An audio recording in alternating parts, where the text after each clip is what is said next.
Good morning, soul family. Jenna PinkStone here, signing on. I wanted to offer some much needed peace, more than anything.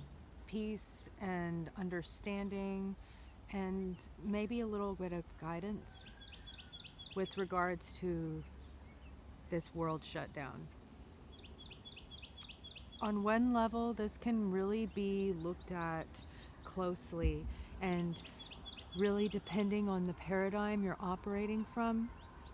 If you want to see this as a massive global shutdown for, at the hands of the cabal and those in power, of, I guess, those who should not be named, or rather the powers that should not be, we can do that. We can absolutely see all of the parallel lines drawn between the cause and effect sequencing and everything that's been leading up to this event, for years. Many of us that have been following it very closely. However, I'd like to offer an alternative route, if I may.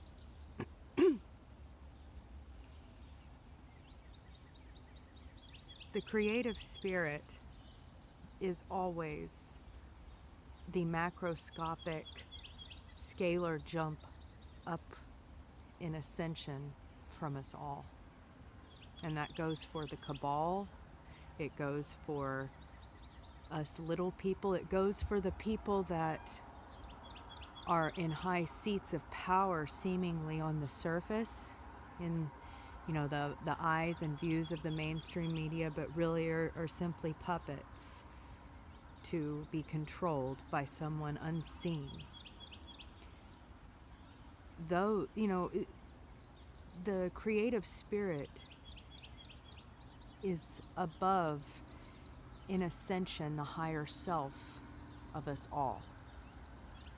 It oversees all and knows and understands the inner workings of everything. We are all offshoots of it.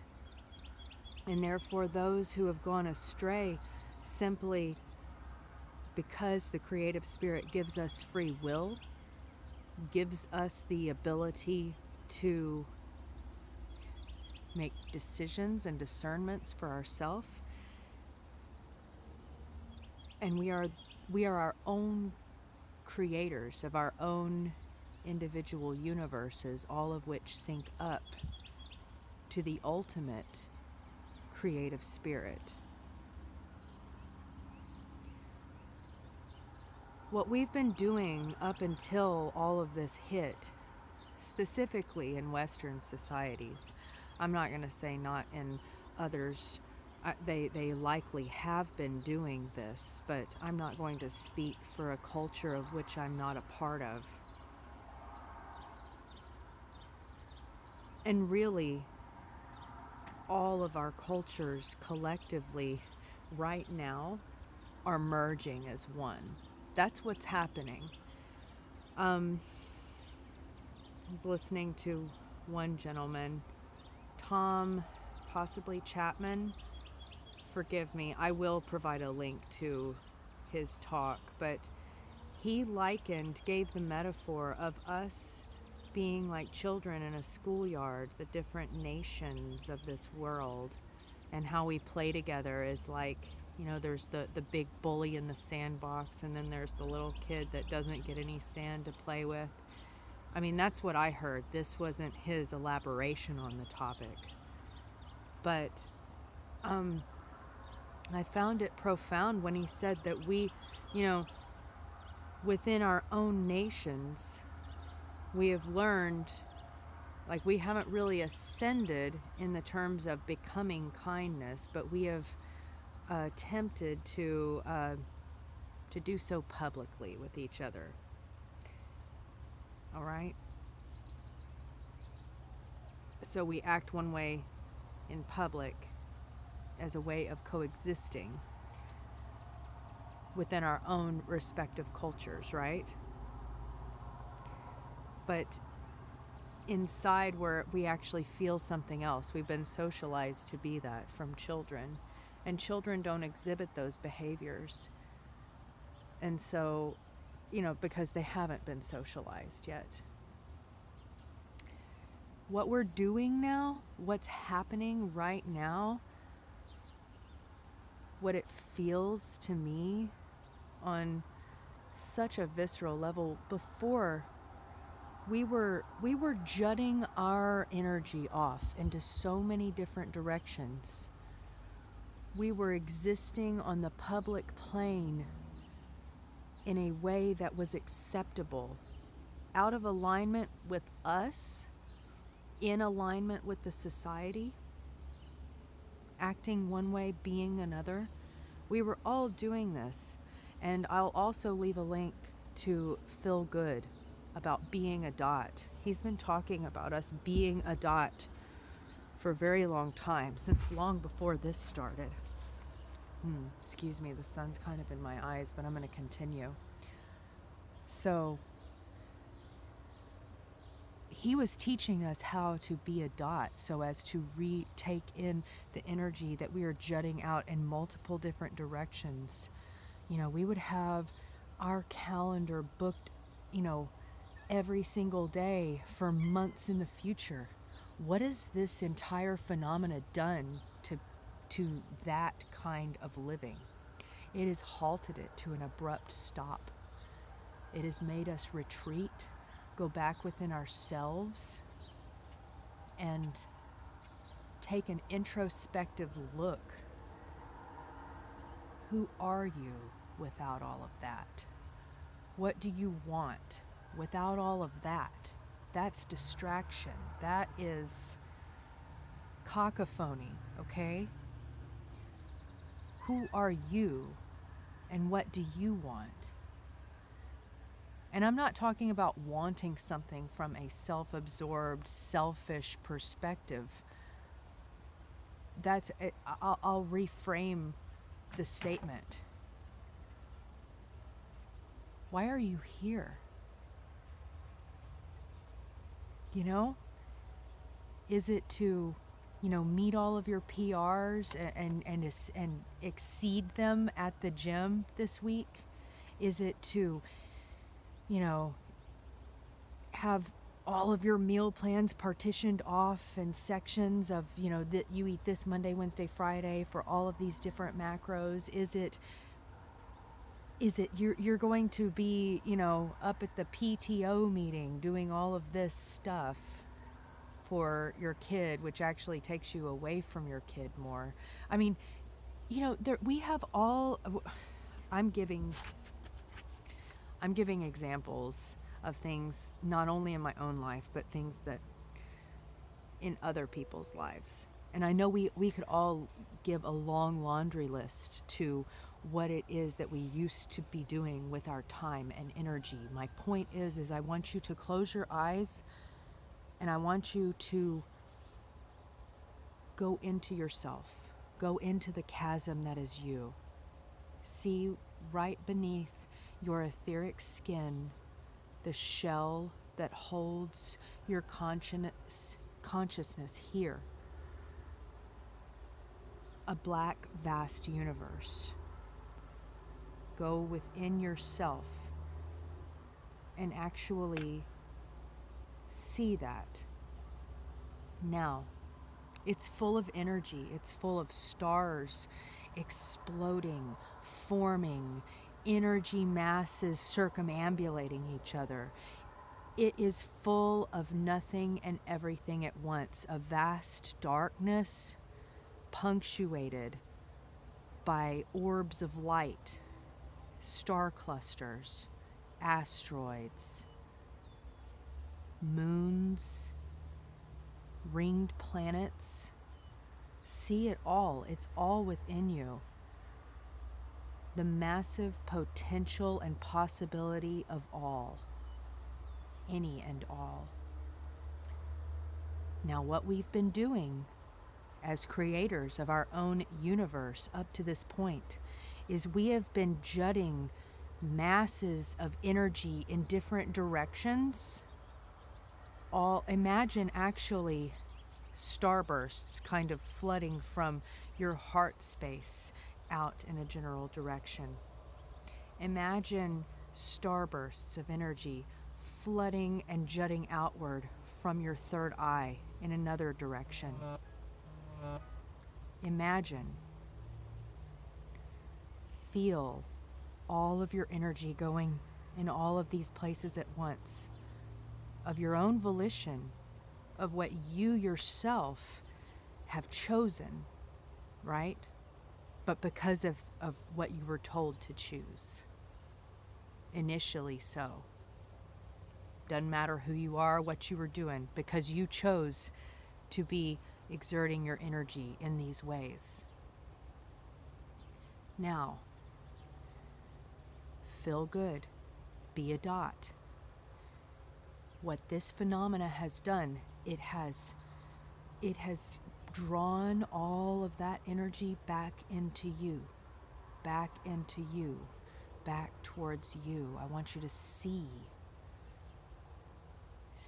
this energy retreating, tumbling back from whence it came, back to your heart space, back to your third eye, back to all of these energy epicenters of you, of which you were casting forth your passions, your expressions, your wills in these directions.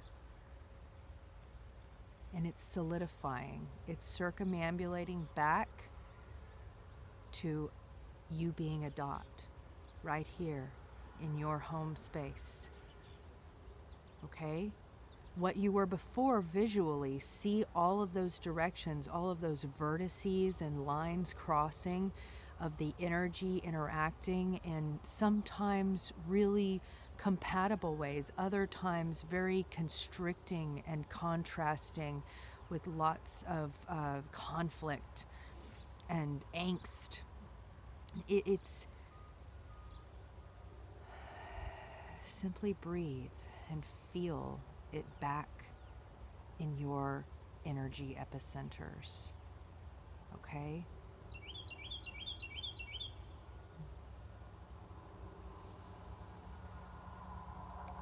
Deep breath. What we were before, as we interplayed on one another, we were kind of, think of it as screens of all of the energetic lines of intention woven on top of one another. It was hard to see the image that we were trying to create, but now, if we all assume the dot form,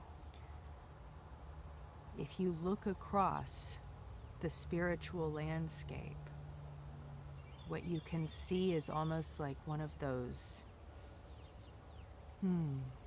have you ever seen one of those pictures that's comprised of many tiny photographs, but all together they create a larger view of one image, cohesive?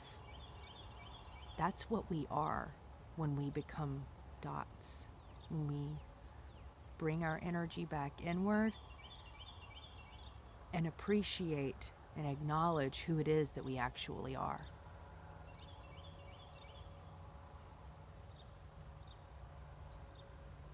There's going to be a lot of times riddled with anxiety because those juts outward of expression, of energetic, just straight up energy from us. The reason why we cast those off in the first place was because of a vulnerability, an insecurity, a trauma, a discovery about ourselves that made us feel sensitive, that made us feel vulnerable. And as they come tumbling back towards us, towards the epicenters of our energetic expressions, we're going to have to redigest them. And there's going to be moments of great clarity and great peace, gratitude, and even harmony and joy, okay? We're going to learn how to interact with others in ways that we never knew possible, because we are discovering who we truly are and what we came here to do.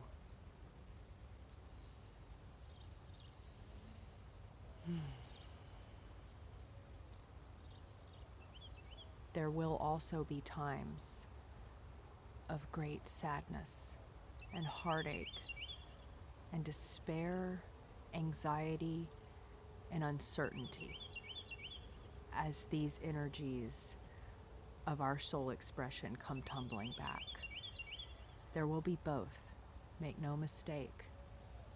The best we can do is to allow ourselves to feel both equally and to reconcile these feelings that we never should have cast off in the first place.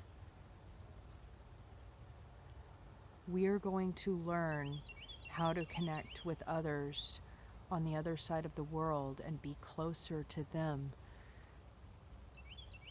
than we ever thought. We do have to start embracing some new ways of being and start bringing into the fold those who are becoming isolated. Children are out of school all over the world. And in this country, it seems like either your kids that are home with you are being given some busy work so that the teachers, they can justify paying the teachers for being at home, or they're doing nothing at all and they're planning on making it up later in the summertime. All the while,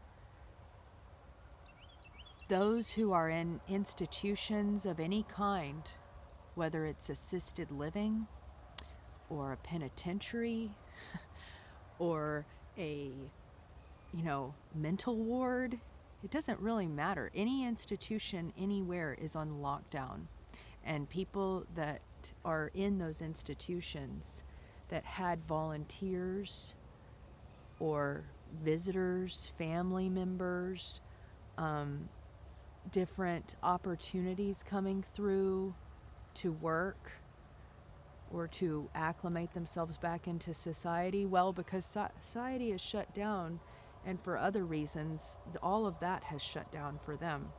Many of them have been confined and quarantined to their rooms, where they can't even self-ambulate around a building or a home that they live in. With all of this extra time and all of these extra, these needs to educate our children, not only on how to read and write in a way that is legible and understandable and intentional for another to read. Those are the young children. The older children need to understand this phenomena from a perspective of a historical context and a future aspiration. And what better way to do that than to commune with other generations? There is a great schism between the generations of this country. The old and the young could not be further removed from each other if one were on the moon. And I mean that literally. On a spiritual plane perspective, they are absolutely, they're like oil and water repelled by the other. Something like that could really change in a climate like this. And weaving the cords of unity and understanding for the other through the understanding and the reharnessing of ourselves is really possible right now. And this is just one example of creating some kind of a pen pal arrangement for these two groups. There are a plethora of other examples out there that we should really explore, and I would welcome anyone who's watched this video to this point to reach out personally to me and share your own ideas, because I know the ideas are endless, and the more that we execute, the more that those of us who have been kind of feeling like shut out, squandered, out of the public eye, out of the limelight of anything up to this point. It's like we're reaching a stage that our platform is now, right now, that everything is shifted in such a way that things that would have seemed implausible and improbable just, weeks ago, it's like now all of the conditions are right for it to be received. I've been doing daily meditations, and I really do strongly urge you to continue watching, because I'm going to upload some meditations. I've been working on them, and I'm a bit of a perfectionist when it comes to what it is I'm going to present, but I've decided I'm going to stop doing that, because I need to simply share and be shared with. So please don't be shy. I will be uploading some meditations as a gift to everyone during this time. So please be on the lookout for those, and I appreciate you subscribing to my channel. Click the subscribe button and like this video if you feel drawn to do so. I'm Jenna PinkStone, and I'll have more messages moving forward.